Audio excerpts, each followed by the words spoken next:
Hello everybody, this is Cap Coldblood, but most of you watching this probably know me as IC2598 Rook.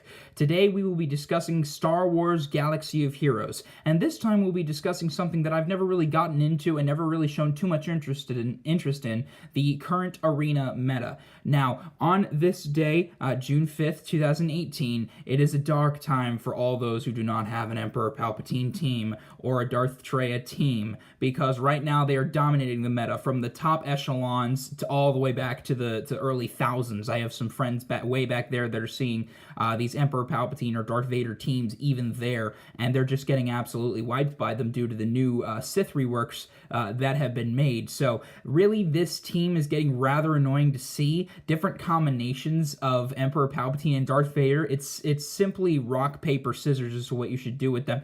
Even Jedi training Rey and Commander Luke Skywalker, up until the addition of Enfys Nest, have not really had the ability to deal with these teams effectively. So I wanted to let you guys know about a certain team that I use that almost always crushes anywhere up to Gear 12, 7-star Palpatine teams, and even if they're well modded, really this team almost always wins. Now there is a little tiny bit of RNG involved, but you don't rely on it. It's not a crutch. But this team has beat Emperor Palpatine teams just in general. It's beaten Nightmare teams, which for those of you that don't know is Palpatine, Vader, Scion, Sith Trooper, and Grand Admiral Thrawn. It's beaten teams that also include Nihilists. It's beaten a wide variety of Scion teams. So let's get into why the enemy team is so effective right at the start. So the first thing they do is Vader goes first because of his new unique No Escape. He gets to use his Force Crush. That's 4 debuffs on each character. If they resist a few, it doesn't matter, because he instantly gets full turn meter, because 20% turn meter per debuff.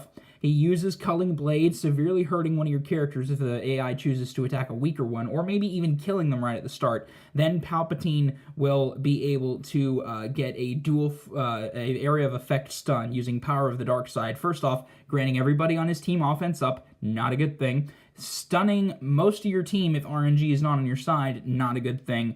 And also just regaining tons of health if you ever manage to damage him in the first place. So this dual combo of Vader and Palpatine has always been extremely deadly, and it usually does teams in within the first 30 seconds of gameplay. So let's see what we can do to counteract that, shall we?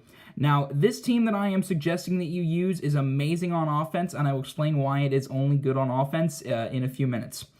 This team consists of Grand Admiral Thrawn. You do not need a Zeta for him. Ebb and Flow is nice to have. I personally do have it, but this is Grand Admiral Thrawn is your leader. Emperor Palpatine, no Zeta required. Darth Vader, no Zeta required. The Zeta on No Escape is okay if you want it, but it's not really required that much. Stormtrooper, not required on the Zeta. Do not Zeta wall of Stormtroopers. And Death Trooper, you do not need any Zetas, but you need to Omega all 3 of his abilities, which I will discuss in a minute. So let's start with what really makes this lead effective against an Emperor Palpatine team with Thrawn's leadership ability, Legendary Strategist. Empire allies have plus 15% max protection, plus 25% offense, and gain 20% turn meter whenever they resist a detrimental effect or suffer a debuff. Empire allies gain a new special ability called Maneuver, and Maneuver allows them to dispel all debuffs on this character and gain 50% turn meter, and it has a cooldown of 3 turns. So, first off, the 15% max protection and the 25% offense is very nice. I like having that extra boost of attack, especially with Palpatine and Vader. They can do massive damage. Having that little extra is very nice, and the max protection helps protect Thrawn, Vader, and Stormtrooper even more. So the really important thing is the bonus 20% turn meter.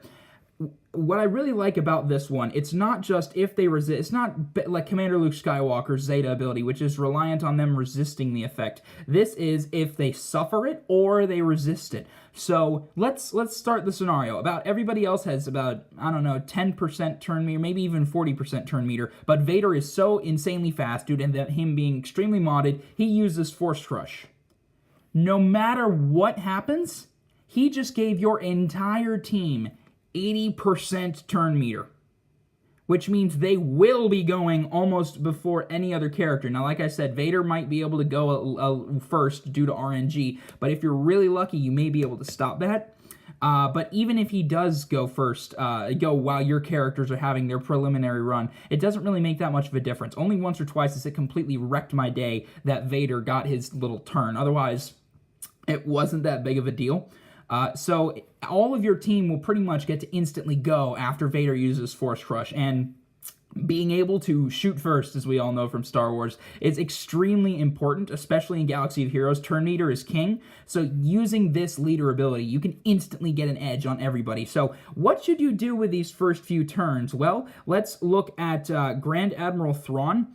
With what you should do with him once his turn comes around. Now, normally you want to use Fracture on one opponent. I wouldn't recommend Darth Vader until he's used his 100% turn meter, just because it doesn't feel right to Fracture somebody 100% if for some reason it doesn't make sense to me. You want to wait until they're at low turn meter just to ensure that, especially against Vader, who's usually immune to it. I usually Fracture somebody that I know is going to be a potent threat, like Palpatine, until I can get him down, or maybe usually they're Thrawn. If they have a Thrawn, I always Fracture him.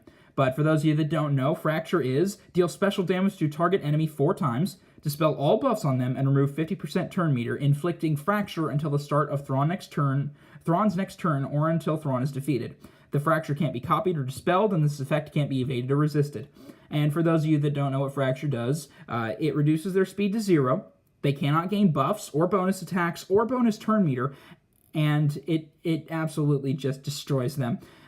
Thrawn's himself, his speed is drastically reduced. You are able to pretty much just wail on this person. They cannot go or get any bonus effects until you actually lose Thrawn or kill them, which they won't be doing anything else after that. So choosing who to Fracture is very, very important at the start of the battle. Like I said, I choose Thrawn or Palpatine, or even when I fought Scion, I've been able to Fracture Scion real quick, and then I was just able to deal with Sith Trooper off the cuff. Because most people can't afford a 7-star Scion, even though he's farmable now. So that's a really good strategy to use, is to Fracture Scion and hopefully go for him before Sith Trooper can get another taunt up if you're dealing with that lineup. So now that we have Thrawn and all his wonderful amazingness, let's move on to the other ends of the team that make this set really effective. Let's talk about Darth Vader. Now, the first thing you should do with Vader, of course, is to use his Force Crush and his Culling Blade. Once an enemy's low enough, don't just off the cuff use it. Until Palpatine uses his Power of the Dark Side to gain offense up to all your teammates, because it'll do so much more damage.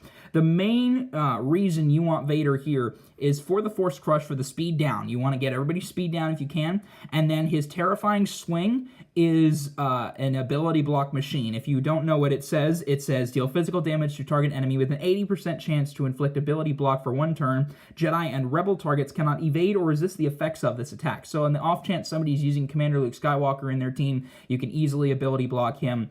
What I would say about Darth Vader is, in this team, he is a precision tool. He is meant to be used to, oh no, their Nihilus is about to go, ability block. Oh no, Palpatine, something's going wrong, ability block.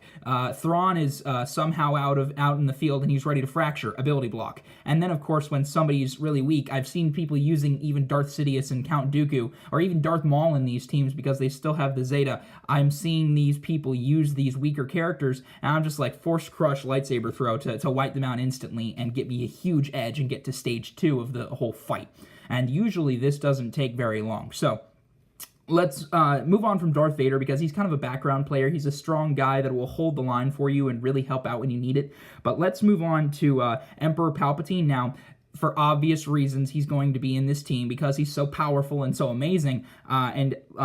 Personally, you want to have him pretty geared up. The Lightning Strike, first of all, is just buff immunity with extra damage. Very, very nice. I won't go into that. The Power of the Dark Side I will go into. Deal special damage to all enemies with a 70% chance to stun them. Shocked enemies are stunned for 2 turns and have their shocks dispelled. All allies gain offense up for 2 turns. The Mass Stun, important.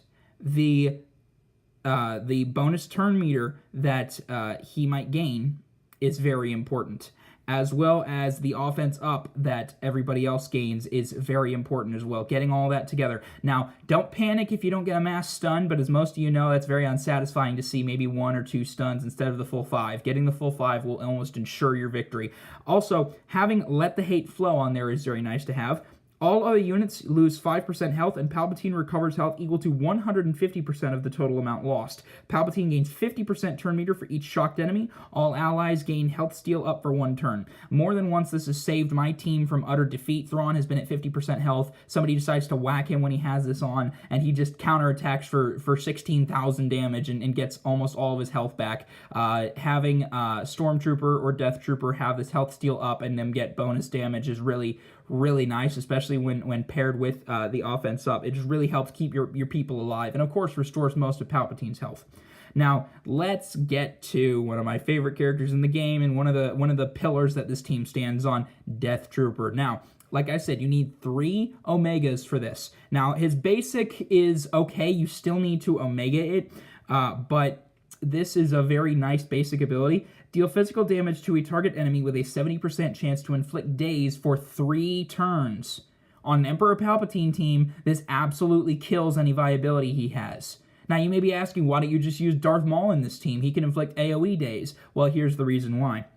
If we move on, if the target was already dazed, stun them for 1 turn. If the target was a rebel, attack again. Again, if they use an R2-D2, if they use a CLS, if they use either of those, there's a chance that he'll double daze stun them, which is a very nice combo. And if not, you just daze, let's say a Darth Vader, a Scion, a Grand Admiral Thrawn, something like that. It also prevents a few of their bonus turn meter stuff. It won't prevent Thrawn's Grand Admiral's Command, which is a useful ability for your team in this, but it really won't help that much against those. But it's always nice to stick a daze on Darth Vader and see him try to desperately gain bonus turn meter. Now, this secondary ability is honestly one of the coolest ones in the game, his AoE, and I'll tell you why in a second. It's called Death Trooper Grenade. You need the Omega ability on this. You need it on 2 of them. It's nice to have it on his basic, but you need to have it on these 2, his 2 specials to make him work for this arena team. So, his second special ability is called Death Trooper Grenade. Deal physical damage to all enemies and dispel all buffs on them with a 70% chance to inflict healing immunity for 2 turns. Enemies who were not buffed have their cooldowns increased by 1. Up until Darth Nihilus, he was the only one that could increase cooldowns, which is an irresistible ability block. They cannot resist this, and this grenade is very hard to evade. So, at the beginning of the battle, your team gains bonus turn meter. You can immediately, let's say Palpatine's Power of the Dark Side doesn't work out. Let's say they're all still waiting to go, or if you're really unlucky. Just chuck a Death Trooper grenade, you remove the taunt from the tank at the beginning, and you're able to increase the cooldowns of everybody by 1. Vader's going to not be able to do his things, same with Palpatine. It's just going to be a nightmare for them. They're not going to be able to do anything until their second turn while you have all your cooldowns available. So let's talk about his third ability, Terminate. This is one of my favorite abilities in the game simply because of the uniqueness of Death Trooper's kit. He has access to a lot of stuff that most characters don't, and he has access to one of the most powerful debuffs in the game. Terminate. Deal physical damage to target enemy. If the target enemy is suffering any debuffs, this attack is a guaranteed critical hit. At Gear 8, he can do over 36,000 damage on a critical hit with offense up. It is a very powerful ability. If there are any defeated enemies, also inflict Deathmark for 2 turns, which cannot be resisted. Targets defeated by Terminate can't be revived. So, let me describe what Terminate does, because it's really not described in the game, except for what Deathmark does. It's not really described specifically in the game. Deathmark itself can only be inflicted by the Gamorrean captain from the first phase of the Rancor raid. Those of you that played in the early days understand how annoying that was. Well, the actual statistics I've been able to come up with it is a forced taunt. Enemies must target this enemy, and they take equal damage to 50% of their maximum health. And it is absolutely nasty. If you slap this on Darth Vader, he will go down in 3 or 4 hits because he just takes massive amounts of damage from it. It is insanely powerful to use on a Vader or to quickly wipe out a Thrawn or a Palpatine just to ensure they don't go. This is a very, very powerful ability, and it is essential for wiping out their tank characters. You cannot, I hesitate to say you cannot win this battle without Terminate. Now, let's move on to our final thing, which is our tank Stormtrooper. Now, Normally you'd say, why not Stormtrooper? He has that auto taunt and he has that heal ability on his taunt. Well, let's go over something real quick. Let's assume they're using a Nightmare team. Let's assume they are using Palpatine, and let's assume they are using Scion.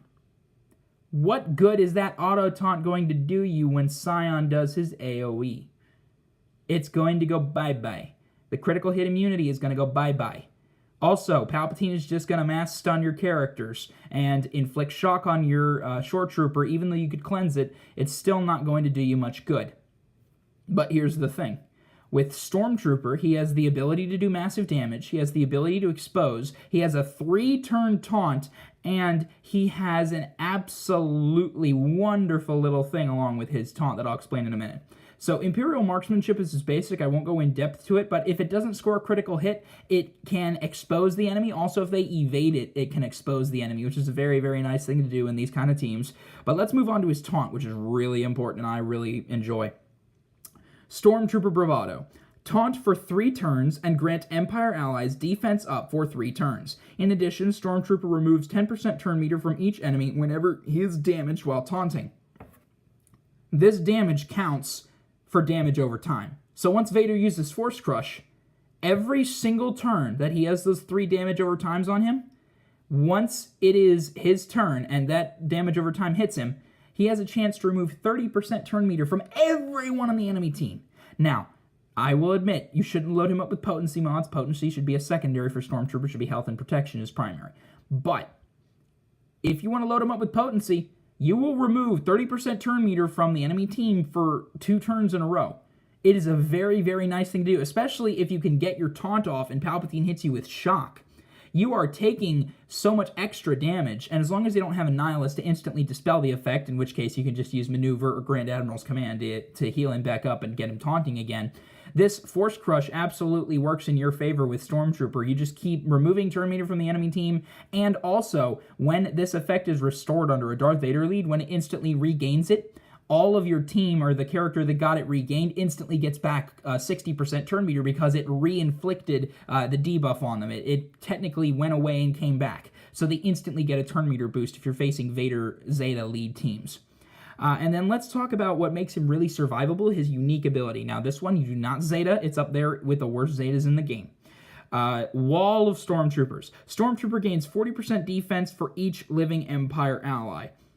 And while Stormtrooper is active, Imperial Trooper allies have plus 30% defense. This counts for Death Trooper. This helps give him a little bit of help, and Death Trooper also grants Stormtrooper 10% health steal. It's just an Imperial Trooper synergy they have, not really important, but Stormtrooper's bonus defense. He has 160% extra defense. Then he taunts, giving everybody 50% more defense, meaning he's up to 210%. And then, of course, he has the 30% defense he gains himself, so he has 240% defense. He can absorb so much damage. Even without critical hit immunity, he's one of the stoutest tanks in the game. And although it's nice to have that taunt and that heal with Stormtrooper, really, I feel that Stormtrooper is a better option in the arena simply because of the turn meter removal that he has.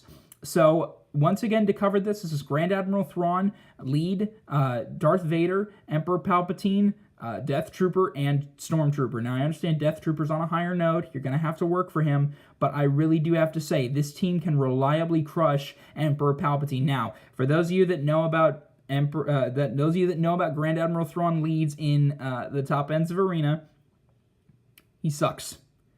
The AI uses maneuver all the time. The Death Trooper AI I've seen will use Death Trooper Grenade first, and I've seen that they will use Terminate right after that. Darth Vader's Culling Blade. The AI really doesn't know how to use this team.